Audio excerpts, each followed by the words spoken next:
you have something huge coming up, which is a documentary about P. Diddy, Puff Daddy, P. Diddy. Yeah. Did he do it, right? I know you've been heavy on social media talking about it. He did it.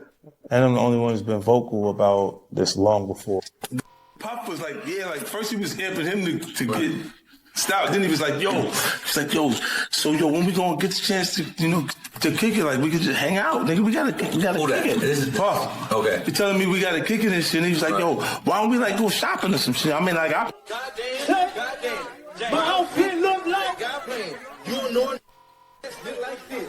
Watch change color when I lift my wrist. There's a Motel 6 keep on them lights. Take a on a date on her that night. She got a boyfriend like Biden. I'm like, cool, I'm trying to be the same. They're getting ass because that's their ritual. That's their rite of passage to get to the next level. They rape this.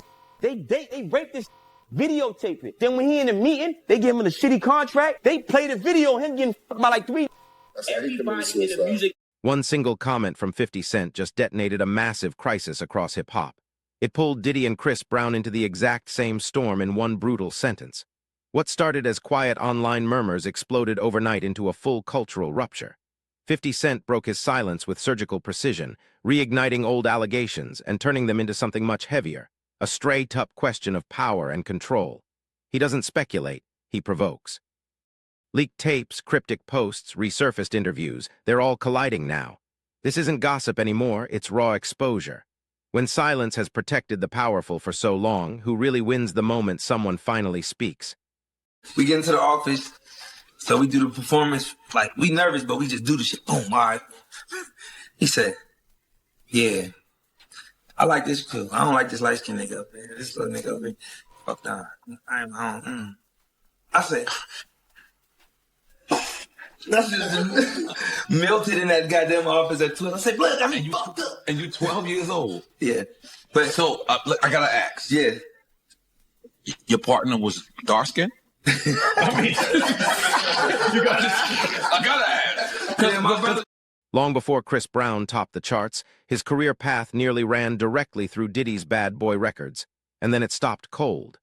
Chris has always been open about idolizing Michael Jackson, seeing him not just as inspiration, but as the ultimate unreachable standard. A rejection from Diddy early on could have crushed that dream completely. Instead, it became the detour that changed everything. Brown doubled down on his vocals, his visuals, his hustle, and built a legacy completely on his own terms. The irony hits hard. On the exact day he released Breezy, he publicly mentioned Diddy. Not out of bitterness, but as a quiet reminder of how far he'd come without that cousin. Was that early rejection actually a failure, or the first real step toward true independence? P. Diddy and Meek Mill and all these guys. So what is that all about? Because Diddy might be out of here, huh? I think Diddy's out of here. Meaning like jail? Jail would be crazy, but I think like career-wise. Canceled officially? Done? Yeah, I think it's over. I think there's a difference between being canceled and being a criminal. Yeah, it's a big difference, right? Because I don't know if R. Kelly got canceled. They keep canceling me for raping. Yeah. Yeah, we heard. And I'm tired of but that's what I'm saying. Yeah, and I'm tired of people going. I don't think it's canceled. People keep going like, there's smoke and there's fire. No, the house is burnt down, bro. Diddy is that guy. Yeah, like everybody from Cassidy to the stories to the guy that just did the, he went to court and he's suing him and Lil Rod. And it's like, bro, there's a lot of information out there that's not good from his security guy that was Michael Jackson's security, that was the first guy in the scene when Mike died, to allegedly they're saying Diddy shot some dude and left and they just basically cleaned it up for him. It's like, bro, there's a lot of nefarious. How much stuff is going to come out with Diddy and Meek Mills? And bro, it's so crazy too. You guys know this. The moment somebody's like, man, he's done some. From that moment on, every time you see a video and they just turn, you're like, oh, he's gay, dude. What are the actual facts of the story? Like, you've done some content on this? What do you actually know? I don't know that much. I just know that there's like a lot of accusations. There's some, I guess, Me Too-esque stuff. Obviously, there's stuff with Cassie, maybe other people coming out. And, but that being said, I think he just won a lawsuit with his like liquor company. So that he was at a, I don't know if that's even public, but rumors on the street He just won He settles racism lawsuit against. Yeah, it might be even for like a couple billion or something like that. Oh, shit. So he basically just got to stay out of jail. And then he can go off into the sunset. Well, he settled with Cassie in like a minute, and that was his girl for like a decade or so. I don't know if he settled with her in a minute. Like, in order for that information to hit the blogs, they're probably going back and forth for a while, and then he's not paying. And they're like, I'm talking. Well, I'm going to talk. And then they're like, no, you're not. Okay. And then she did, and now 30 million. Yeah. Just to be like, shh. Within 24 hours. Wow. Yeah. Wow. Not even 24 hours. And then she came back and she said, we were able to settle things out, or I don't know what the words was she used. But, you know, I'm all these other things that's going on with the guys and Meek Mill. Who called them out, by the way? Forget about Tate, but which rapper was it that went after, is it 50 that he has a problem? Who's the person that always goes after? Well, 50 is always going after. 50 is the man. But 50 is, and if you're on 50's bad side, bro, God bless you, man. May God protect you, because he is not letting that foot off your neck ever. Yeah. With Floyd, Ja Rule, Floyd Mayweather, he does not play games, bro. Also one of the most charismatic dudes I've ever met. No shit. So 50's developing a documentary on Diddy allegations, vows to donate proceeds. Wow. Sexual assault. Can you call it? When is this? Dude, this guy's a troll. He is unstoppable, man. This guy. Yeah. This guy. I remember when he was doing the stuff with Mayweather. It's like, here, put the alphabet. I want him to read a book. One page from a Harry Potter book. Yeah. He was like, I'll donate 500,000. And they were both New they Yorkers. were best friends, though. They were best friends, too. Like, what was really the falling out? Like, that's his business, man. I'll let him explain that to you. But, like, they were really close. So that's, I think, is it a public story or no? I don't know exactly. I don't know. I know he talked to me about something, but I let him share his business. Yeah. To me, there's a part about 50 that gives me a man's man vibe. Bro, he is. You know, that's the vibe I get from him. And even the way he edifies Eminem. You just got to love the way he edifies Eminem. You know, just a lot of respect. A loyal dude who really understands people from a young age. From a very young age, understood social dynamics.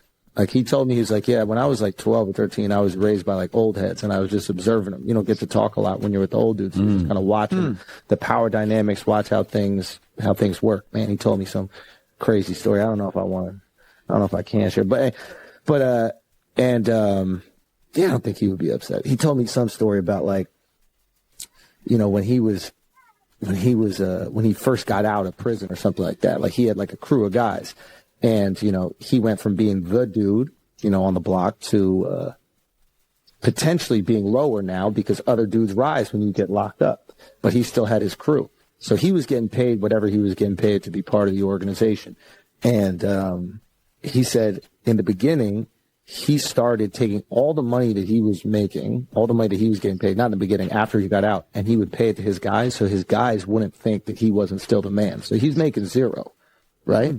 But his guys, he still needed them to realize, yo, he still got it like that. And he just understood at a very, like, basic, primal human level what he needed to maintain the loyalty, the hierarchy, and the power position. And I'm like, you're like 17 at this fucking time? How the fuck do you understand it? So it's no surprise to me when I see him thriving in these different industries, but also, like, not at all sacrificing who he is. Like, he's still a wild dude on the internet and in Hollywood producing films. Like, he can really kind of say whatever he wants. It's quite impressive. I told him the first time I saw him, I was like, bro, what do you have on all these dudes in Hollywood? Yeah. And he's like, man, I don't even know what you're talking about. Yeah. Dude, he's that guy. But listen, to me, it stops with Diddy at the Tupac story. That's what stops for me, because you know, you go down the rabbit hole and you're just curious about a topic and a story. You keep going down, and then you bring detectives and you're talking to guys that were involved, and eventually, like, yeah, no. And I was a kid, 2 days, 3 days, I would say, in high school was like days that I was startled, confused, in pain, hurt. Magic getting AIDS when he came out and did the HIV positive interview. Yeah. You know, it was Michael retiring and he's stepping away from the game, and it was Tupac getting killed. Yeah. Those 3 days were the days where it's like, you know, as a kid, you follow those stories. And I think, I don't know, a lot of people have Diddy's influence behind Tupac and Biggie, but I'm convinced guys like 50 probably have. I'm convinced the people that have the actual facts and influence on who was behind it, but for whatever reason, they're not coming up. That's the thing I always say. I was like, listen, if 50 don't like you, there's a reason. If 50 is out here not liking you, there is a reason. He's not just waking up going to hell with this guy. Yeah. Like, well, you saw that. You know what I mean? And by the way, and you saw the interview where they were interviewing 50, and he's like, it's a podcast, and he's like, this dude during a podcast with 50 and Diddy was like, yeah, daddy, let's go shopping. And he's like, what are you talking about? I'm not gonna let another man take me shopping. What are you talking about? And like, he just doesn't play these games. He just is upfront and honest, and he doesn't play. But that's a really good point. 50 don't like you, man. I'm looking into it. Yeah, exactly. I'm looking into it. Is this it? Is this when he said that? Yeah. I looked at him like, what you just say? Let me move, man, before I do something. You're going to make me mess up the wedding. Oh, that's a nice gesture. Let me get out. No, that's what a guy says to a girl. I asked 50 about that. And he said you did the same thing to him. You asked him to take him shopping. Yeah. I thought he needed some clothes. He told me to take. Yeah, no, we're good. We're good. Yeah, that's a good response. Schultz, someone that made a cameo in that video right there was your guy, Charlotte. I know you've done a ton of content with him. I think you guys did some content recently when you asked him about the Diddy allegations. Yeah. How'd that conversation go with Charlemagne? What are your thoughts on him? Oh, I mean, Charlemagne's the GOAT, man. Charlemagne's the GOAT. We've been doing Brilliant Idiots, a podcast, for over like 10 years now, maybe 11, 12. I don't even know. But yeah, he's just the man. He's just the man. To be able to like maintain, being at the top is hard, and to maintain your spot at the top for over a decade. Oh no, even longer. I forget exactly how long Breakfast Club's been doing. And people don't even realize, like, growing up in New York, when we were growing up, it was Hot 97 was. Man. This is all everybody listened to. So he comes in, some guy from fucking South Carolina comes in and goes on the competing network that's not even competing. It would be like, what is the minor league team for the Yankees, the one that plays in Staten Island or whatever? Nobody even knows. There's a team there's like the AAA team, whatever. It would be if that team ends up replacing the Scranton Wilkes-Barre Rail Raiders, Riders, some shit. Yeah. Whatever. Like, that's literally how much of a leap they made. It was, and now the Hot 97 is obsolete. Straight up. And I mean, you look at like what's the fact that you guys don't even know it. Like, this was the radio Hot station. 97 every day. That's my word. Come on, bro. Yeah. Who was it? Who was the? Everybody and their mother was Master on Flex, Angie Martinez, Star and Buck Wild. I mean, it was just. And they would have like Jay-Z. Everybody would go in there, promote, talk, crap. Drive with that whole beef, it was insane. It was unbelievable. And the music that they played was absolutely ridiculous. Yeah. They played all the hot stuff. So if you like this clip and you want to watch another one, click right here. And if you want to watch the entire podcast, click right here. Let's see what we're doing. Goddamn. My outfit look like. You don't know another that fit like this. Watch change color, wanna lift my wrist. It's the Motel 6, keep on them lights. Take a picture and big fuck her at night. She got a boyfriend, like, bye, nigga, bye. I'm like, cool, I'm trying to be the side.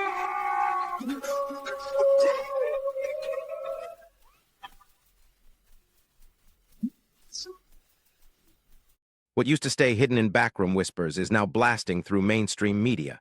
For years, dark allegations about Diddy's supposed secret inner circle have lingered just outside full credibility, fueled by anonymous sources, half-stories, and unease.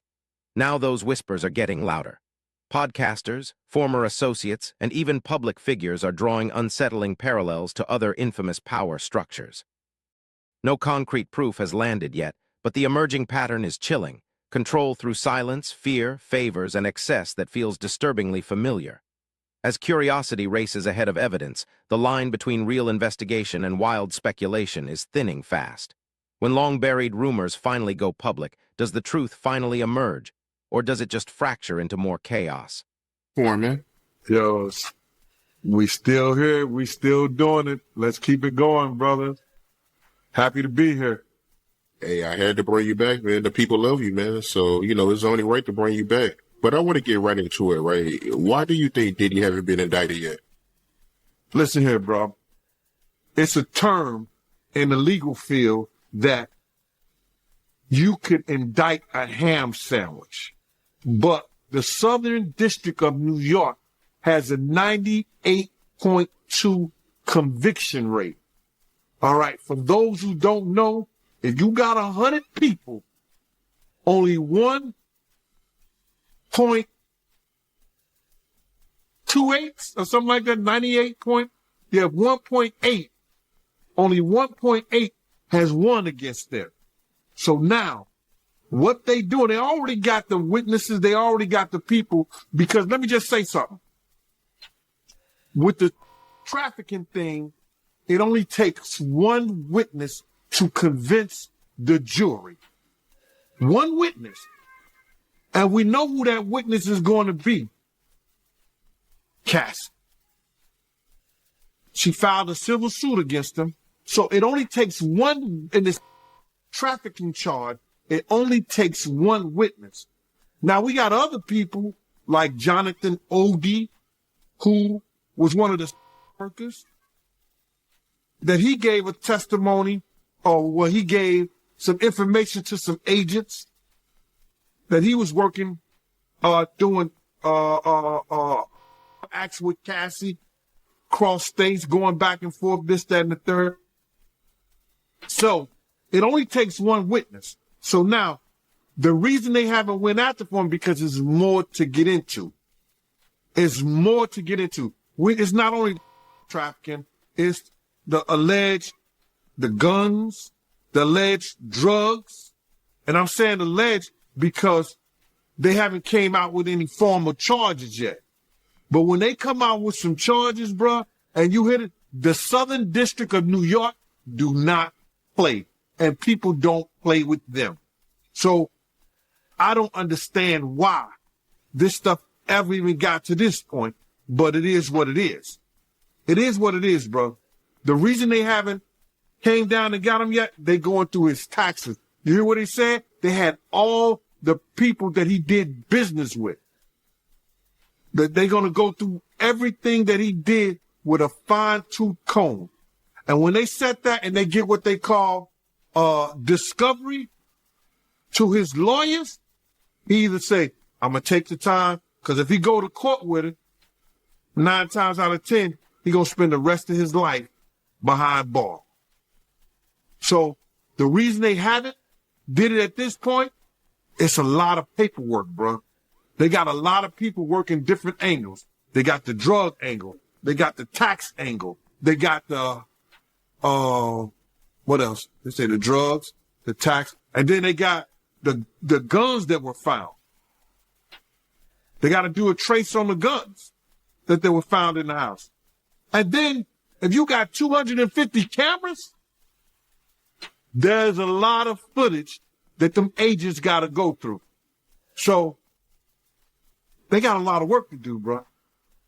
They got a lot of work. What they took, how many years to indict Keefe D? They took a lot of years to indict Keefe D. And now he's sitting in jail. So they got a lot of work to do, bro. And it ain't gonna happen overnight. So I would think that probably in the next two months or so, you might be looking at something, bro. And you said that Diddy, he got over 250 cameras? He had over 200, they found over 250 cameras in his house, man. Damn. Allegedly. That's what they were saying. So you do believe that Diddy is going to prison? Oh, he going to jail, bro.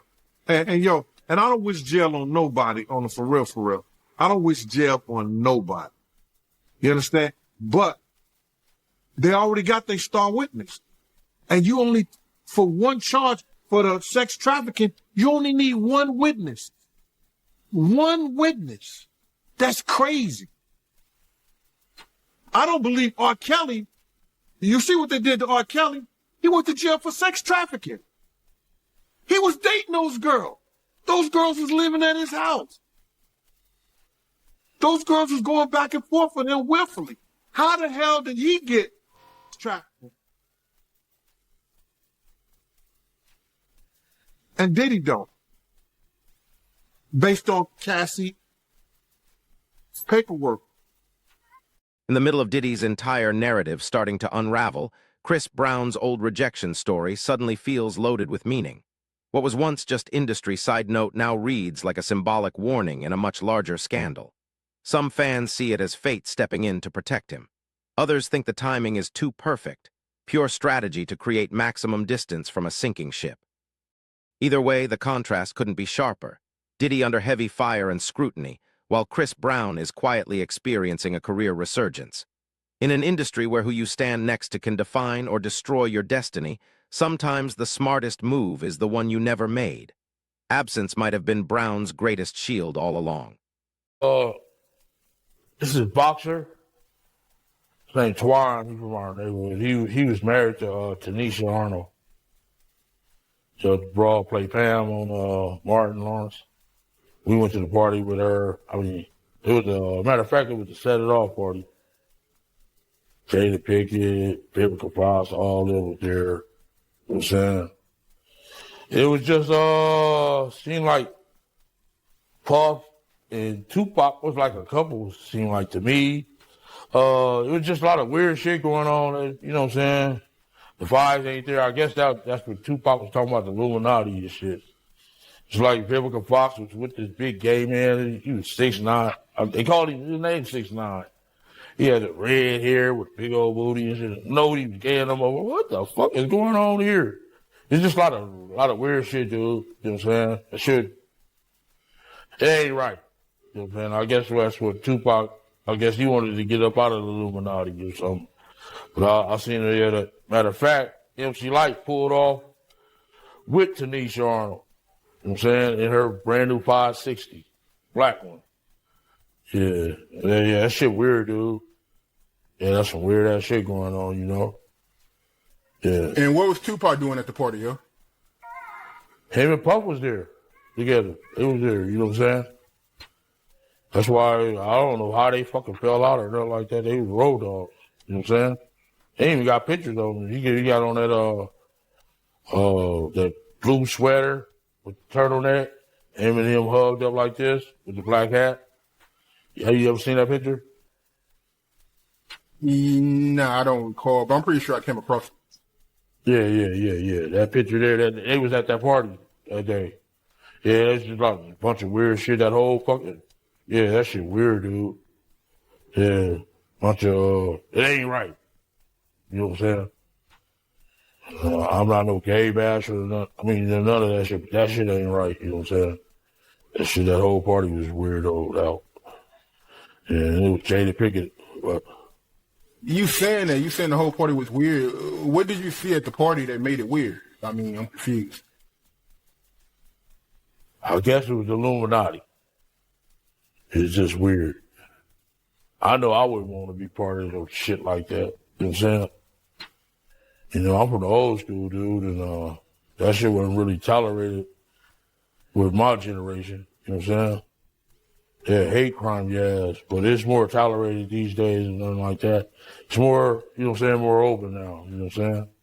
But back then it was kind of fishy, you know what I'm saying? Still kind of fishy, you know, but it's more, you know, out there now.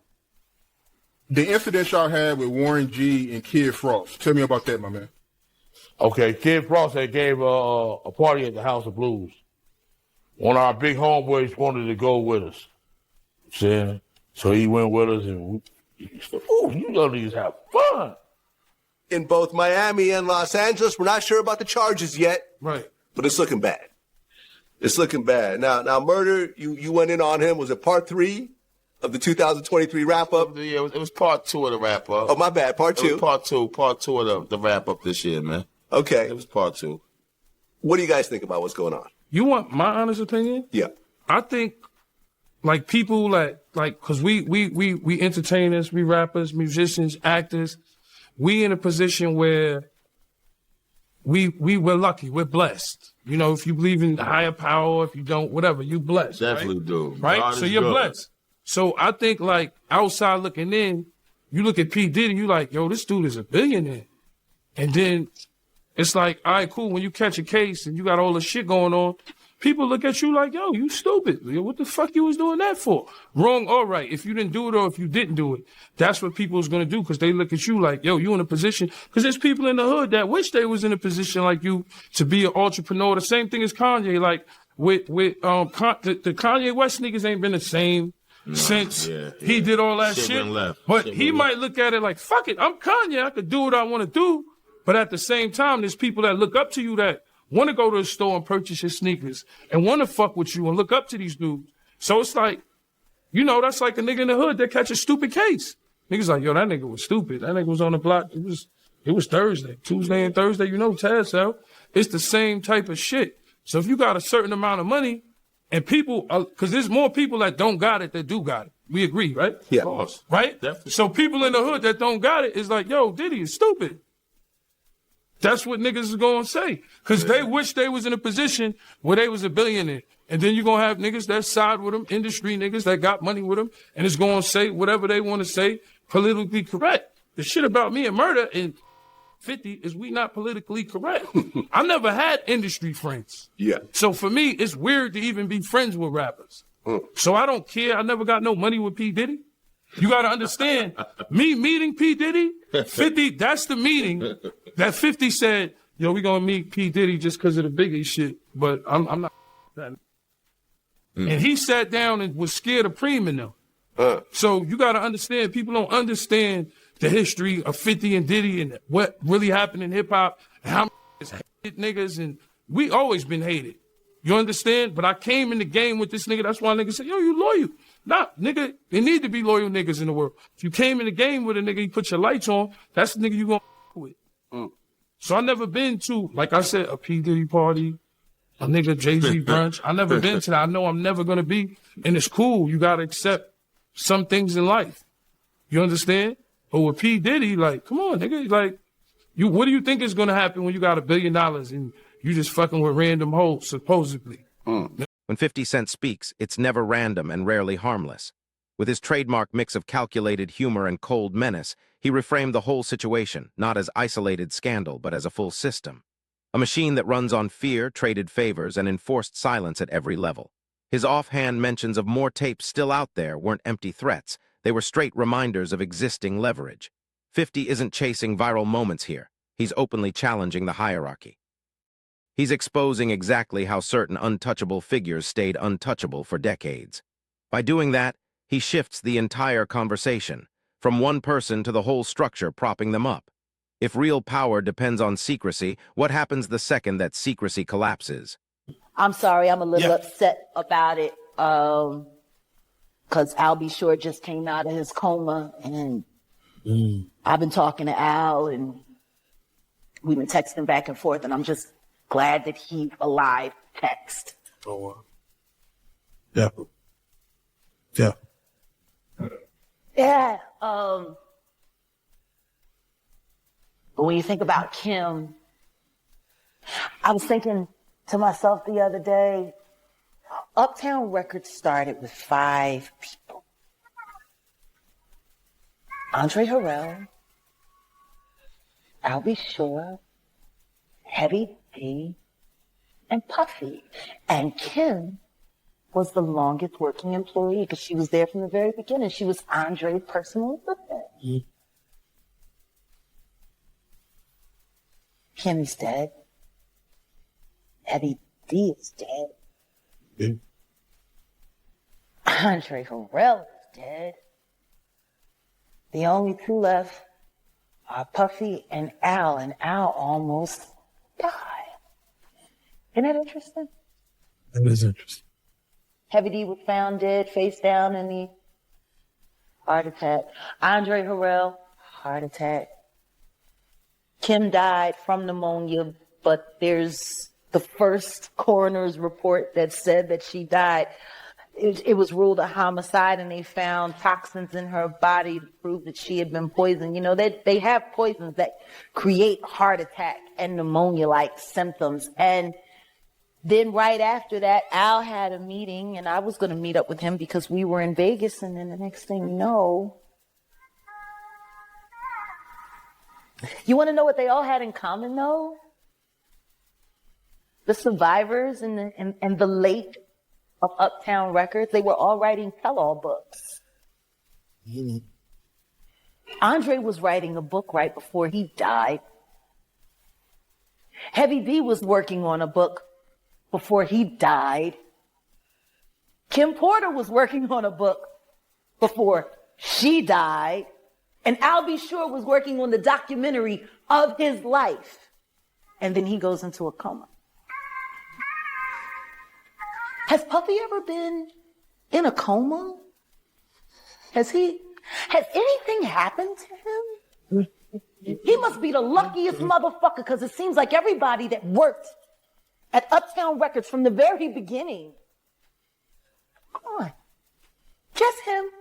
I guess Al disappointed you. You know, I speak for a reason. When you see this bullshit ass game, people that you love, that you like, you know, it's too many coincidences. Too many. You. Honeycomb. Oh. Stamp it. We gonna get you and your little dog too. Mm. And congratulations, young man. Run as fast as Cassie did. Has anybody asked themselves about that shit? I mean, yeah, I'm sure a lot of people are asking about what's going on with it. Yeah, a lot of people are looking at it like that's the way the new relationship should work. What, to get paid? Yeah, She was getting $500K a month. She quit because he dropped her down. Yeah, I think that's where they're at with it now. No, but understand this. Think about this. And there are women in this room. Why would you quit? What is going on that 250,000 ain't enough? Ladies? Like, fuck the fact that he, I'm just saying, the fact that he cut from 500 to 200. Who the fuck gives a shit? 200K, 250K? Who turning down 250K a month? Mm. What the is going on in that relationship that 250K ain't enough? Could see some things. That ain't worth 250K. That's gotta be some dark shit. Mm. Like, people are not understanding that girl quit 250K. 4 million every quarter. Well, I'm sorry, $1 million every quarter. Now, she was getting 2 million a quarter, but then she got, you got going on. That's so deep that it ain't worth $1 million a quarter. Mm. They told a story about Cassie one time, and she was saying someone had asked her why she cut her hair, and she was like, Diddy said he just liked it that way. And they said when she answered the question, it was like she was in a trance. Like, she was just like, I just don't know. Diddy just said he would like my hair this way. And they was like so in awe, like how she didn't even have a thought about it. It was just what he wanted. That's how he operates. He has people followed. He has people watched. He does all kinds of he's a fucking. This isn't just another hip-hop beef or scandal. It's turning into a full referendum on legacy itself. Diddy's empire, once built on pure dominance, vision, and untouchable status, now faces the kind of scrutiny that could break it forever. In direct contrast, Chris Brown's story looks cleaner and stronger precisely because of the distance he kept. And standing in the middle is 50 Cent, part provocateur, part truth-teller, completely willing to shatter illusions the industry has protected for years. As more voices come forward and more stories start lining up, the real question is whether the game will change. It's whether the industry can even survive looking at its own reflection. Is this the final fall of an icon, or the exact moment the mask finally rips off for good?